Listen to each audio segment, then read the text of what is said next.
Hello and welcome to Achievers Hive, dear learners of IGNOU MS Psychology.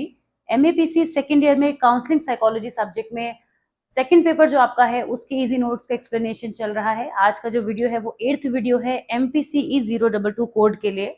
Previous 7 videos आप देख चुके हैं जिसमें हमने इससे पहले के 26 टॉपिक्स को कवर किया है और आज 27 से लेके 31 तक लगभग 5 टॉपिक्स हमें आज के इस वीडियो में कवर करने हैं। छोटे ही टॉपिक है तो वीडियो तो बहुत ज्यादा लंबा नहीं होगा, ये तो एक बात पक्की है, लेकिन टॉपिक सब इंपॉर्टेंट है तो आज का वीडियो भी आपको पूरा देखना है।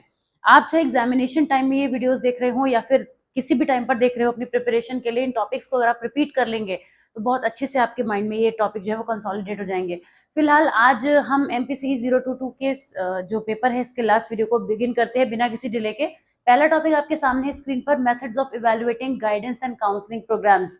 Guidance and counselling programme related topic जो है, ये जो टॉपिक है वो प्रीवियस 2-3 बार आप इसी इजी नोट्स में देख चुके हैं। मतलब आपको समझ में आ रहा होगा कि गाइडेंस एंड काउंसलिंग से जुड़ा हुआ कोई ना कोई क्वेश्चन एग्जाम में बना है कई बार, तभी ये टॉपिक यहाँ पर आपको दिख रहा है।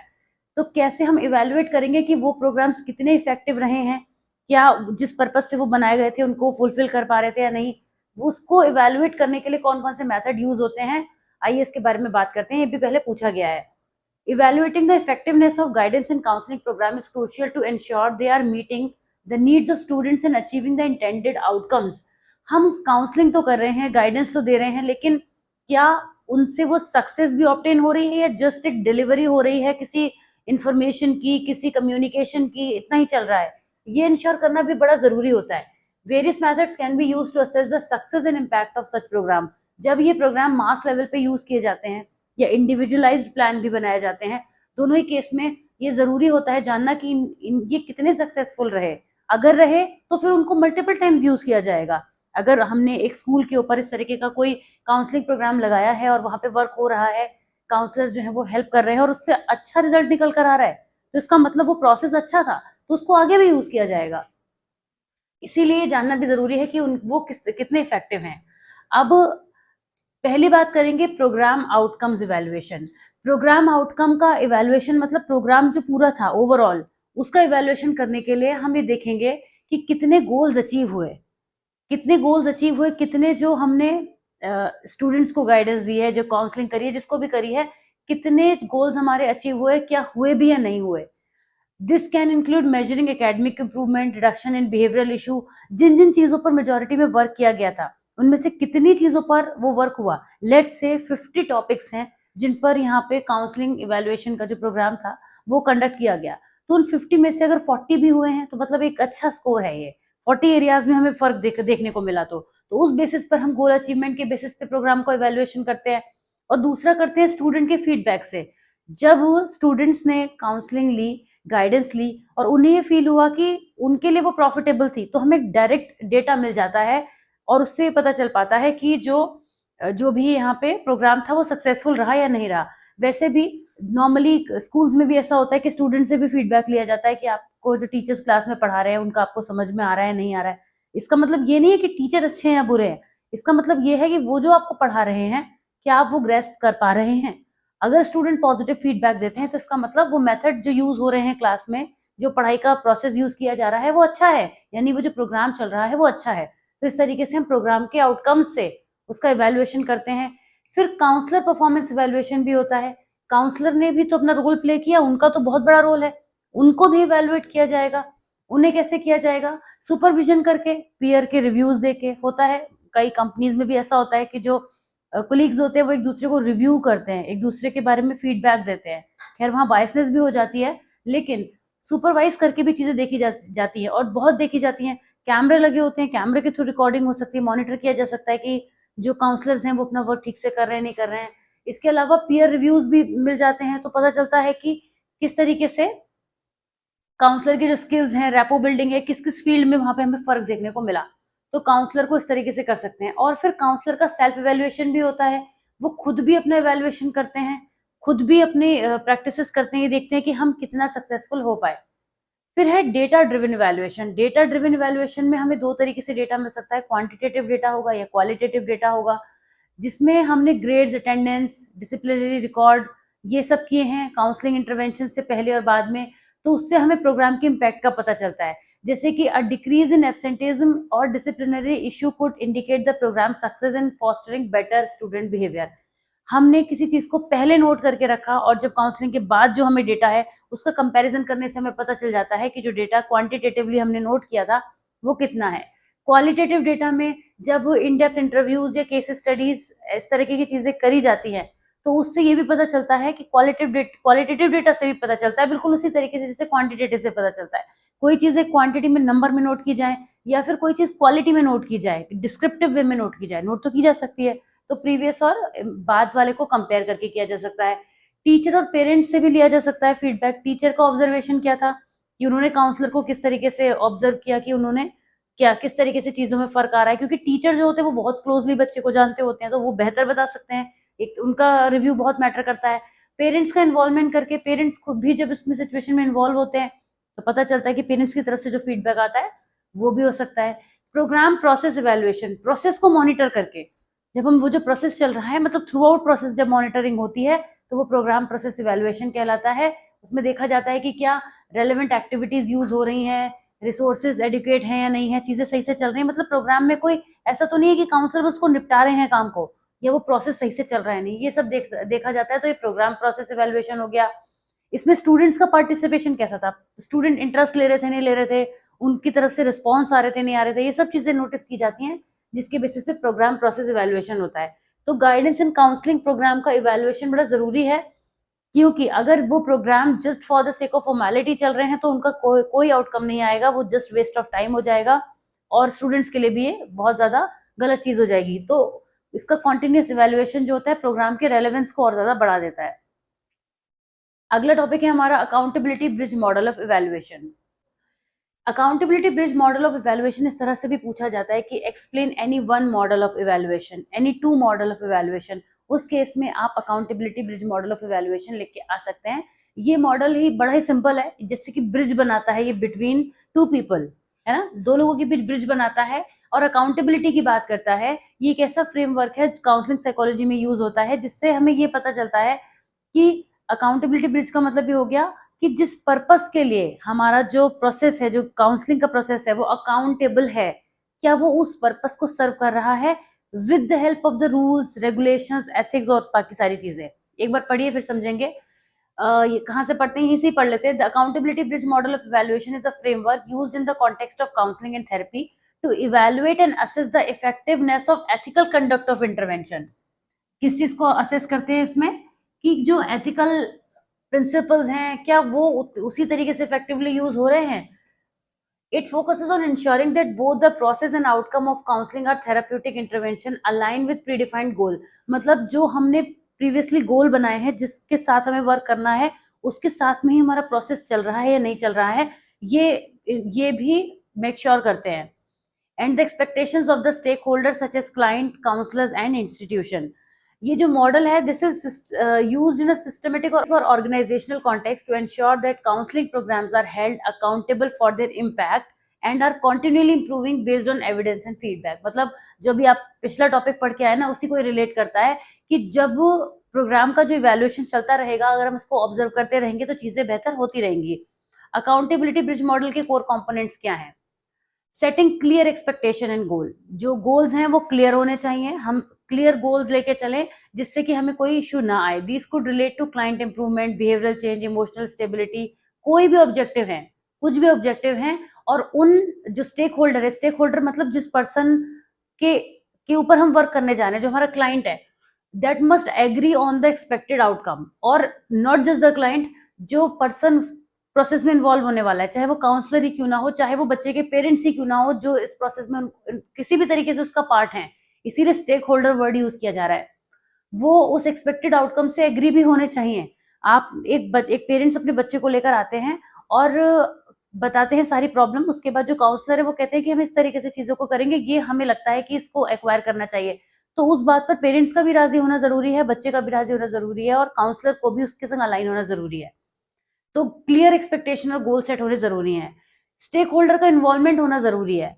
The model emphasises involving various stakeholder in the evaluation process, counsellor, client, family member, जो भी हैं वो क्लाइंट की वेलबींग से एसोसिएटेड, जो भी, चाहे टीचर हैं, हॉस्टल के वार्डन हैं, कोई भी पर्सन है जो भी एसोसिएटेड हो सकता है, वो उनका इन्वॉल्वमेंट इसमें होना ज़रूरी है, उनका इनपुट उसमें होना ज़रूरी है। मॉनिटरिंग द प्रोसेस, जो भी हमारा अकाउंटेबिलिटी ब्रिज मॉडल है वो यही कहता है कि मॉनिटरिंग ज़रूरी है, कंटिन्यूअस मॉनिटरिंग, यानी कि उसका रिकॉर्ड मेंटेन होता रहना चाहिए, पता चलना चाहिए कि प्रोसेस में चल क्या रहा है।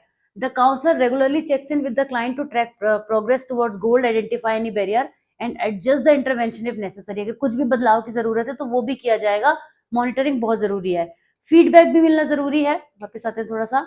Feedback plays a critical role in the model. Regular feedback is provided to the client who is encouraged to reflect on their progress. Additionally, the counselor receives feedback from the client, ensuring that the therapeutic relationship remains transparent, effective and evolving. जो feedback है वो चलता रहना चाहिए। Feedback से पता चलता है कि आगे के प्रोसेस में कैसे बढ़ना है।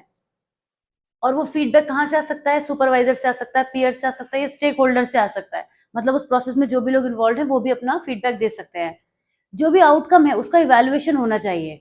Eight the end of the counselling और therapeutic process the outcomes are evaluated against the original goal, यानी जो हम करना चाहते थे और जहां से हम चले थे उनमें क्या डिफरेंस आया है, ये सारे आउटकम्स को हम इवेल्युएट करते हैं। इवेल्युएशन से हेल्प मिलती है कि हम जहां पहुंचना चाहते थे वो पहुंच पाए या नहीं। इवेल्युएशन से ये पता चलता है। जैसे मैंने आपको कई बार एक क्लासरूम का एग्जाम्पल दिया है कि टीचर बच्चों को कुछ पढ़ा रहे हैं और वो उनसे पूछ रहे हैं और आंसर नहीं निकल के आ रहा है, मतलब बच्चा नहीं बता पा रहा है, तो कहीं तो कमी रही, चाहे बच्चे के समझने में रही, चाहे टीचर के पढ़ाने में रही, चाहे मेथड में प्रॉब्लम रही, मगर कहीं तो कमी रही। तो वो इवेल्युएशन हमने किया तभी तो हमें पता चला कि वो कमी रही। वरना टीचर एक तरफा बोलते रहते हैं तो उन्हें यही तो लगेगा कि बस मैं ही सब कुछ सही पढ़ा रहा हूँ, ये सब कुछ सही चल रहा है, द बेस्ट है ना। ये हमारी क्लासेस में भी होता है, वन वे हो जाती है चीजें। आप सामने से नहीं पूछ पा रहे हैं तो मुझे नहीं पता कि आप क्या पूछ सकते हैं। हालांकि मैं बहुत बार कोशिश करती हूँ कि ये सोचती हूँ कि आपका क्या डाउट हो सकता है, लेकिन फिर भी डाउट्स तो कितने भी हो सकते हैं, तो ये वाली प्रॉब्लम होती है। अब अकाउंटेबिलिटी एंड रिस्पॉन्सिबिलिटी, ये मॉडल ये इंश्योर करता है कि जो काउंसलर है and the programme are accountable for the outcome. दोनों ही जो है वो उस आउटकम के लिए अकाउंटेबल है। जो पूरा प्रोग्राम सेट हुआ है, मेथड जो सेट हुआ है, प्रोसेस जो सेट हुआ है, और उसे करने वाला जो पर्सन है, दोनों ही अकाउंटेबल होते हैं। ठीक है। दिस में involve reporting to external bodies such as mental health organisation, school, health care institution. ये लोग जो है वो प्रोग्राम के लिए अकाउंटेबल रिस्पॉन्सिबल होते हैं।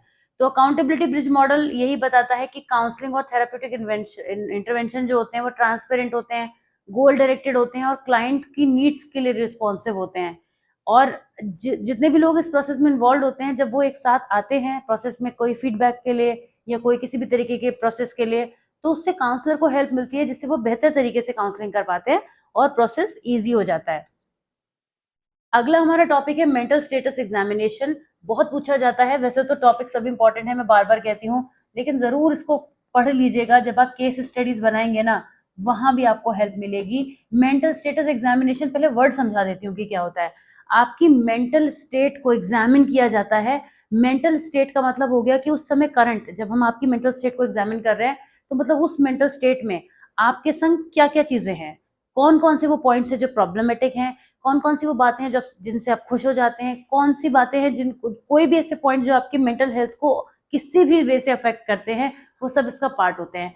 तो मेंटल स्टेटस एग्जामिनेशन एक साइकेट्रिक और साइकोलॉजिकल इवैल्यूएशन होता है, जिसकी हेल्प से हमें पर्सन के कॉग्निटिव, इमोशनल और बिहेवियरल फंक्शनिंग का पता चलता है। तीनों एस्पेक्ट कवर होते हैं इसमें, यानी हमारा कॉग्निटिव डोमेन, इमोशनल और तीसरा हो गया बिहेवियरल, तीनों होते हैं।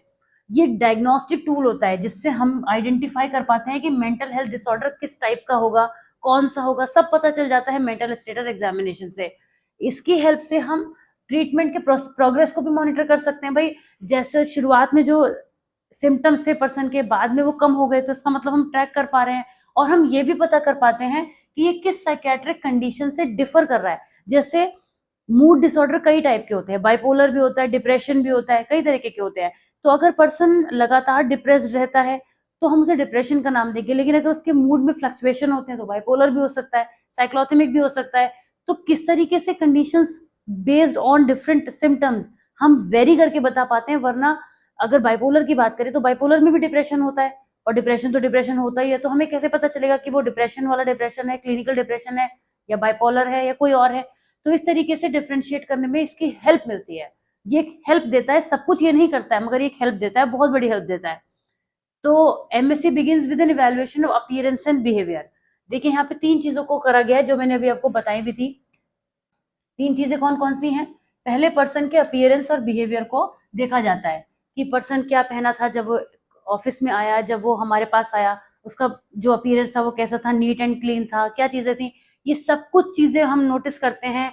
उसकी प्रॉपर ग्रूमिंग थी नहीं थी, अटायर कैसे थे, पोस्चर कैसा था, किस तरीके से मूवमेंट कर रहा था, बॉडी तो नहीं शिवर कर रही थी, जो कुछ भी उसके अपीयरेंस और बिहेवियर से एसोसिएटेड हो सकता है वो इस कैटेगरी में, फर्स्ट कैटेगरी में आ जाता है। फिर मूड एंड अफेक्ट का होता है। इसमें क्या होगा, जब पर्सन बात करेगा, इमोशंस एक्सप्रेस करना शुरू करेगा, तब उसके मूड एंड इफेक्ट को हम नोटिस करेंगे कि वो किस तरीके का चिड़चिड़ा होकर बात कर रहा था, फ्रस्ट्रेट हो रहा था, या वो बात बात पे खुश हो जा रहा था, एक्साइटेड हो जा रहा था, इरिटेबल हो रहा था, क्या जो कुछ भी उसकी इमोशनल स्टेट है वो हम उसको नोट करेंगे, वो मूड और इफेक्ट में आएगी असेसमेंट। तीसरा है थॉट प्रोसेसेस एंड कंटेंट। बात तो कर रहा था वो बहुत ज्यादा सैड होके, लेकिन उसकी बातों में कितनी ज्यादा गहराई थी, कितना दुख था, उसका जो थॉट कंटेंट है, जो थॉट प्रोसेसिंग है, वो कितनी पॉजिटिव है, कितनी नेगेटिव है, ये सब कुछ निकलता है यहाँ से। किस तरीके के आइडियाज हैं, लॉजिकल बात कर रहा है, इलॉजिकल बात कर रहा है, डिल्यूजन्स दिख रहा है हमें उसमें, ऑब्सेशन दिख रहा है, किस तरीके की प्रॉब्लम हमें उसके थॉट्स में नजर आ रही है, ये हम इसके थ्रू देखते हैं जब हम थॉट प्रोसेसेस को फोकस करते हैं। तो तीन चीजों को हम यहाँ पे फोकस करते हैं, ठीक है। The examination includes an evaluation of perception. Perception में हम ये देखते हैं, मेजरली परसेप्शन हमारे वैसे कॉग्निशन से कनेक्ट हो जाता है, लेकिन फिर भी उसमें हम ये देखते हैं कि कोई ऐसा परसेप्शन तो नहीं है जो डिस्टॉर्टेड हो, कोई हेलुसिनेशंस तो उसको फील नहीं हो रहे हैं, उसके एक्सपीरियंसेस को भी नोटिस किया जाता है। कॉग्निटिव फंक्शनिंग कैसी चल रही है उसके, जो भी कि वो प्रेजेंट टाइम में अभी मौजूद है, ऐसा तो नहीं यहाँ होके भी यहाँ नहीं है, लॉस्ट तो नहीं है, तो इस तरीके की चीजों को भी देखा जाता है। तो बहुत सारे इस तरीके की बातें होती हैं, जैसे इंसाइट एंड जजमेंट, ये भी रिव्यू किए जाते हैं कि कितना वो अवेयर है अपनी कंडीशन से, या अपनी प्रॉब्लम में इतना तो, ऐसा तो इतनी वर्स्ट कंडीशन में तो नहीं है कि कोई डिसीजन मेकिंग नहीं कर पा रहा है, बात को बता भी नहीं पा रहा है, कोई फिजिकल इशू तो नहीं है, ये सब भी नोटिस में होता है। तो डिफरेंट तरीके से हम क्वेश्चनिंग करके उसका एमएससी लेते हैं, यानी मेंटल स्टेटस एग्जामिनेशन लेते हैं, जिसकी हेल्प से हमें उसकी मेंटल फंक्शनिंग का एक कॉम्प्रिहेंसिव स्नैपशॉट मिल जाता है, और उससे हम फिर आगे बढ़ते हैं धीरे धीरे। मैंने कहा ये ग्राउंड्स बनते हैं बेसिकली, ठीक है। इसका बाद हमारा नेक्स्ट टॉपिक है which is second last, yes, individual and group counselling process. जब इंडिविजुअल प्रोसेसिंग काउंसलिंग होती है तो किस तरह से होती है, जब ग्रुप में होती है तो कैसे होती है। सिंपल है टॉपिक तो वैसे, लेकिन चलिए, आप सबको पता है कि individual counselling is more like an interview, वो रिटन फॉर्मेट में भी लिया जा सकता है, एक अलग बात है, लेकिन इंडिविजुअल काउंसलिंग में पर्सन के साथ बहुत सारे पर्क्स होते हैं, और ग्रुप काउंसलिंग में थोड़ा सा चीजें अलग हो जाती हैं। काउंसलिंग एक स्ट्रक्चर्ड प्रोसेस है जो इंडिविजुअल को उसके personal, emotional, psychological, behavioural challenges को नेविगेट करने में हेल्प करता है। तो दो मोड्स होते हैं, इंडिविजुअल और ग्रुप काउंसलिंग, दोनों का ही अपना अपना तरीका है, लेकिन दोनों की अप्रोच अलग अलग है, दोनों का एडमिनिस्ट्रेशन अलग अलग है। इंडिविजुअल की बात करते हैं। Individual counselling involves a one on one interaction, जैसे इंटरव्यू में होता है।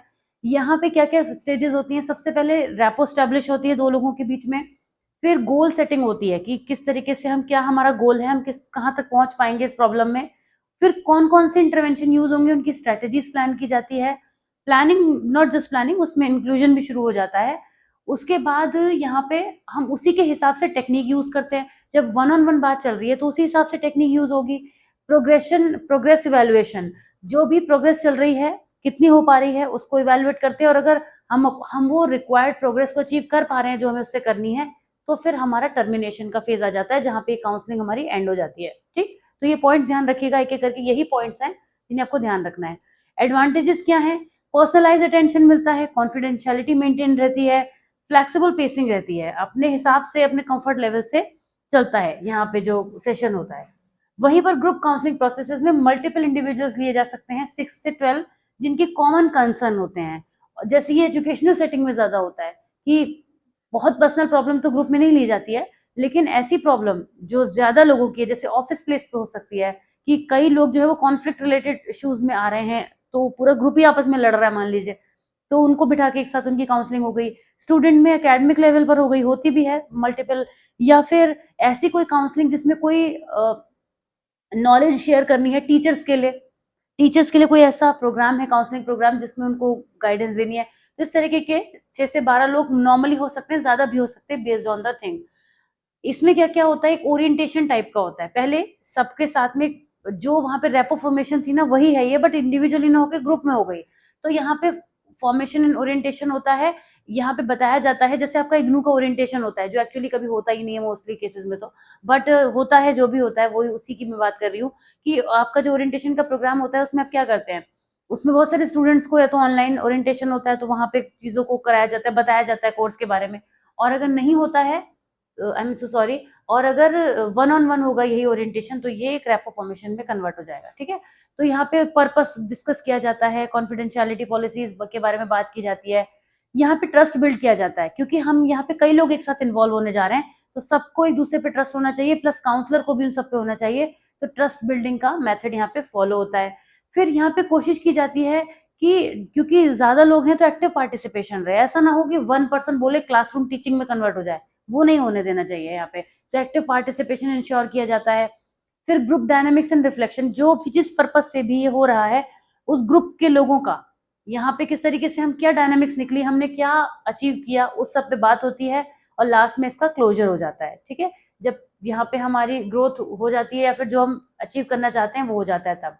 ग्रुप काउंसलिंग के एडवांटेजेस क्या हैं, पीयर सपोर्ट मिलती है, कॉस्ट इफेक्टिव है, टाइम सेविंग भी है, कम टाइम में ज्यादा लोगों को एक साथ हैंडल किया जा सकता है, सोशल स्किल डेवलप होते हैं, एक दूसरे से जुड़ते हैं तो सोशल स्किल का भी डेवलपमेंट होता है। अब अगर आप इनको और थोड़ा सा पॉइंटर्स की फॉर्म में समझना चाहें तो ये रहे पॉइंट्स, यही सब थे कि सेटिंग्स इसमें कैसी होती है, वन ऑन वन होती है, इसमें मल्टीपल क्लाइंट्स लिए जा सकते हैं, फोकस यहाँ पर्सनल चैलेंजेस पे होता है, यहाँ शेयर्ड कंसर्न्स होता है कि आपस में एक दूसरे के संग झगड़ा तो नहीं हो गया या आपस में एक दूसरे के संग कोई ऐसी ग्रुप डिस्कशन है, तो कॉन्फिडेंशियलिटी ज्यादा होती है यहाँ पे, मॉडरेट होता है, कम होती है, इसको ये नहीं कह सकते कि होती नहीं है तो वो काउंसलिंग नहीं रह जाएगी। सपोर्ट सिस्टम यहाँ पे क्या होता है, काउंसलर जो है वो ड्राइव करता है पूरी स्पीड से यहाँ पे, लेकिन यहाँ पे एक दूसरे के साथ सबका कोलैबोरेशन होता है, कॉस्ट इसमें ज्यादा लगती है, ये कम कॉस्ट में काम चल जाता है। पेसिंग यहाँ पे क्लाइंट डिटरमाइंड होती है, ये ग्रुप की नीड्स के हिसाब से बनाया जाता है, जैसे कि क्लाइंट को चाहिए इंडिविजुअल, उसके हिसाब से इंडिविजुअलाइज प्लान होते हैं। टाइम भी आप नोटिस कर सकते हैं, टाइम ये जो है वो मोर टाइम टेक कंज्यूमिंग होगा या लेस टाइम कंज्यूमिंग होगा, ये भी ऐड कर सकते हैं हम लोग। अब आ जाते हैं लास्ट टॉपिक पे, ये जो टॉपिक है ना, ये टॉपिक तो कम कहिए, इसे क्वेश्चन ही कह लीजिए क्योंकि इस तरीके से बकायदा ये ऐसे ही क्वेश्चन पूछा गया था, तो इसलिए मैंने इसको लास्ट में यहाँ डाल दिया कि माइंडसेट के टाइप्स क्या होते हैं and the respective strategies to deal with client to improve the relationship between client and counsellor. तो आप ऐसे तो ध्यान नहीं रख पाएंगे, ये ध्यान रखिए कि अंदर हम क्या क्या पढ़ने वाले हैं उसी से समझ पाएंगे। माइंडसेट क्या होते हैं, क्लाइंट का जो माइंडसेट होता है influences their attitude toward counselling, जिस माइंडसेट के साथ इंसान आएगा उसके ही साथ चलता रहेगा तो उसी हिसाब से उसकी काउंसलिंग होगी। जैसे आप किसी टीचर के पास जाते हैं, टीचर छोड़िए, टीचर के एग्जाम्पल मैं हर दूसरी बात में देती रहती हूँ, आप किसी डॉक्टर के पास जाते हैं और इस माइंडसेट से जाते हैं कि डॉक्टर जो है वो अच्छे होंगे, हमने इनका काफी नाम सुना है, इनके काफी अच्छे केसेस हैं तो ये हमें भी अच्छा ही कर देंगे, जरूरी तो नहीं है वो आपको भी अच्छा कर दे, लेकिन आप ऐसे माइंडसेट से जाते हैं तो वो एक पॉजिटिव वाइब्स जो होते हैं ना वो एक्सचेंज होते हैं, आप मेंटली ऐसा फील करते हैं कि हाँ चीजें अच्छी हो रही हैं, फिर मेडिसिन भी वर्क करती हैं तो चीजें अच्छी होती ही हैं। तो माइंडसेट का बहुत फर्क पड़ता है, जब हम किसी से एक हेट के साथ मिलते हैं तो वो नेगेटिविटी ही शेयर होगी ना आपस में, तो वही वाली बात है कि जो माइंडसेट होता है वो बहुत ज्यादा फर्क ला सकता है एंगेज होने में, विलिंगनेस में, इंटरवेंशन की इफेक्टिवनेस में। जैसे कोई क्लाइंट जो है वो नहीं चाह रहा कि डॉक्टर उसका ईसीजी करे, उसको लग रहा है कि ऐसी मेडिसिन देके बात खत्म हो जानी चाहिए। अब ईसीजी का तो खैर मैंने एग्जाम्पल ऐसा ले लिया कि वो तो जब होगा तो रिपोर्ट वही आएगी जो है, लेकिन अदरवाइज अगर हम वापस में चलिए आई जाती हूँ क्लासरूम पे, बात बनेगी नहीं उसके बिना, कि अगर कोई स्टूडेंट जो है वो विलिंग नहीं है सीखने के लिए तो दुनिया का कोई टीचर से जबरदस्ती नहीं सिखा सकते, कोई भी। तो ऐसे केस में क्या होगा, उस जो हम इंटरवेंशन यूज कर रहे हैं हमें तो लग रहा है कि हम इस पर ऐसे ऐसे मेथड अप्लाई कर देंगे कि चाहे दुनिया दर से दर हो जाए ये सीख के ही जाएगा, वो भी कसम खा के बैठा है कि मुझे तो सीखना ही नहीं है। ऐसे में क्या होगा, इफ जो उनकी विलिंगनेस है वो बहुत जरूरी है। तो इन माइंडसेट को अगर हम अंडरस्टैंड कर लें तो उस हिसाब से चीजें अच्छी चल सकती हैं। अब अगर टीचर को समझ में आ जाए कि बच्चा सीखना ही नहीं चाह रहा है मेरी क्लास में, तो वो पहले सिखाएंगे नहीं, पहले उस चीज के लिए रेडी करेंगे कि वो सीखना चाहे, टारगेट ही बदल जाएगा, ऑब्जेक्टिव ही बदल जाएगा, टारगेट तो नहीं बदलेगा, टारगेट तो हमारा वही रहेगा, ऑब्जेक्टिव ही बदल जाएगा हमारे प्रोसेस का। तो पहले हम क्या करेंगे, उसको 2 स्टेप में डिवाइड कर लिया अब हमने, अब हमारा पहला काम कुछ और हो गया और दूसरा हो गया उसको सिखाना। तो जब हम पहले मेथड को सक्सेसफुली पास कर पाएंगे तभी हम दूसरे तक पहुंच पाएंगे। तो माइंडसेट का बहुत बड़ा ही रोल होता है।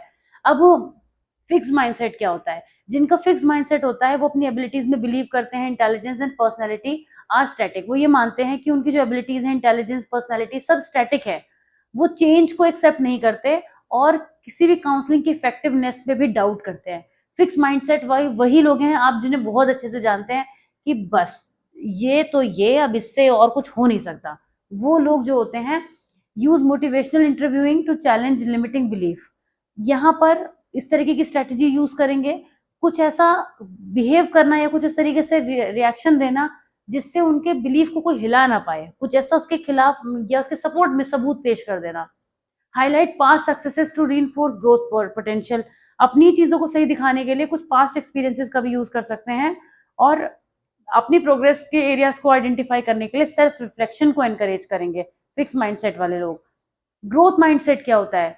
Growth mindset, clients with a growth mindset believe they can develop and improve through effort. ये लोग फ्लेक्सिबल होते हैं क्योंकि they are open to learning and personal development. इनके अंदर फ्लेक्सिबिलिटी देखने को मिलती है। ये हमेशा एफर्ट्स को एक्नॉलेज करने के लिए पॉजिटिव रीइंफोर्समेंट दिखाएंगे। चीजों में फ्लेक्सिबल है तो डाउन टू अर्थ हो जाएंगे इजीली। नई से नई कोपिंग स्ट्रेटेजीज को इंट्रोड्यूस करेंगे अपने टूल किट में और चैलेंजिंग और अचीवेबल गोल को मेंटेन करने की कोशिश करेंगे, मतलब अपनी लिमिट्स को स्ट्रेच करने की कोशिश करेंगे। ये ग्रोथ माइंडसेट के लोगों में देखने को मिलता है। फिर आते हैं विक्टिम माइंडसेट। ये खुद को पावरलेस रिएक्ट करते हैं और एक्सटर्नल सर्कमस्टांसेस को ब्लेम करेंगे। मतलब इनके अंदर जो है वो अकाउंटेबिलिटी नाम की चीज नहीं मिलेगी आपको देखने को, और चेंज भी नहीं एक्सेप्ट करना चाहते हैं, लेकिन खुद को हमेशा विक्टिमाइज करके रखेंगे। ये स्ट्रेंथ बेस्ड काउंसलिंग से खुद को सेल्फ एम्पावरमेंट को प्रमोट करते हैं। They encourage personal responsibility bye setting small manageable task. Use cognitive reframing, बात को बदल देना और अपनी बात को सही करने की कोशिश करना, ये विक्टिम माइंडसेट में देखने को मिलता है। वो कैसे भी घुमा के फिरा के अपनी ही बात को सही साबित कर देंगे, ये विक्टिम माइंडसेट में देखने को मिलता है। फिर आता है resistant mindset. Client with this mindset may be sceptical, defensive और reluctant to engaged due to past experience और फियर ऑफ वल्नरेबिलिटी। ये रेजिस्टेंट में आते हैं, ये फिक्स्ड माइंडसेट नहीं है। फिक्स्ड वाले को तो आप हिला ही नहीं सकते। ये रेजिस्टेंट वाले वो हैं जो पहले तो कभी मूवमेंट होता था इनका, लेकिन अब इसलिए नहीं हो पा रहा है क्योंकि इनके एक्सपीरियंसेस ऐसे हो गए हैं। अपने एक्सपीरियंसेस की वजह से आगे चल के अगर आपके माइंडसेट में कोई चेंज आ जाता है तो वो रेजिस्टेंट कहलाता है। मतलब रुकावट आ गई, अब किसी तरीके का अवरोध आ गया तो वो अब उसके आने की वजह से ये रेजिस्टेंट माइंडसेट हो गया, जो एक तरीके से फिक्स्ड ही दिखने लगता है आफ्टर सम टाइम। लेकिन फिक्स्ड वाले तो हमेशा ही फिक्स्ड होते हैं, ये कभी पहले फिक्स्ड नहीं भी होते हैं, बाद में फिक्स्ड होने लग जाते हैं। तो इनके अंदर भी बहुत सारी चीजें वैसी देखने को मिलेंगी। They build trust and rapport before driving into deeper issues. किसी भी चीज को यकीन करने से पहले बहुत ज्यादा विजिलेंस उसको करेंगे, हर बात का प्रूफ मांगेंगे, हर चीज को सपोर्ट में देखेंगे। नॉन कन्फ्रंटेशन टेक्निक यूज करेंगे, ओपन एंडेड क्वेश्चनिंग। मतलब ये चाहते तो हैं कि ये उस जिस स्थिति में है उससे उसको स्विच करके दूसरे में पहुंचे, लेकिन इनके पास्ट एक्सपीरियंसेस ऐसा होने से रोक रहे होते हैं। तो रेजिस्टेंट माइंडसेट वाले लोग वो होते हैं। सोल्यूशन ओरिएंटेड माइंडसेट, इन्हें क्या है, इन्हें क्विक सोल्यूशन चाहिए और ये दे में ओवरलुक इमोशनल डेप्थ। ये बहुत ही ज्यादा कहना चाहिए लॉजिकल लोग होते हैं जिनके अंदर हमें इस तरीके की चीजें देखने को मिलती हैं। Problem solving with emotional exploration देखने को मिलेगा। ये लॉन्ग टर्म स्ट्रेटेजीज में फोकस करते हैं और सेल्फ अवेयरनेस की इन्हें काफी ज्यादा वैल्यू होती है। ठीक है, तो ये इस तरीके के माइंडसेट का क्वेश्चन आया है पहले, तो ये मैंने आपको एक्सप्लेन कर दिया। And wonderfully finally we are at the end of, मतलब not at the end of, finish ही हो चुका है MPC 022 आपका। और प्रीवियस 8 वीडियोज में आपने पूरा एग्जामिनेशन की तैयारी की है, ट्रस्ट मी। अगर आप इन वीडियोस को रिपीट मोड पे देखते हैं, इजी नोट से पढ़ते रहते हैं, तो आप बहुत अच्छे एग्जाम कर सकते हैं। तो ये था आपका MPC 022। मैं मिलूंगी अब आपसे 023 के साथ नेक्स्ट वीडियो के साथ में। तब तक अपना ध्यान रखिए, पढ़ते रहिए। कैसा लगा पूरा सीरीज आपको, और कुछ भी फीडबैक जो देना चाहें वो दे सकते हैं। चलिए मिलती हूँ नेक्स्ट वीडियो में। Till then take care of yourself, bye bye.